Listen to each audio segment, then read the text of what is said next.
In this video, we're going to show you how to roll out your back with a foam roller. So first, you're going to lie down on the ground and lift your lower back up so you can put the foam roller underneath your lower back. Some people find rolling the lower back too uncomfortable, but you can do it to the sides more for the muscular portion of the lower back. But some people would rather do the lower back with 2 exercise balls or 2 spiky balls instead. However, if you find that you get benefits from rolling out the lower back, then you use your hands just above your shoulders and you can roll forwards and backwards, or you can just hold in one static position for a particular vertebrae to move into a better position.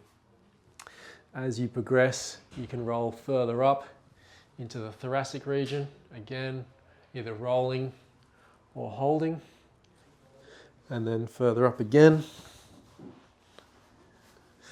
For the thoracic region, I usually recommend to support your head and neck for this region. And again, you can roll or hold certain stuck points. And then usually by the time you get to your shoulder blades, it's not really going to do too much benefit. But if you were to do your neck, you can roll slightly to the side to do the side of the neck muscles, or just hang out here for a bit of neck curve correction.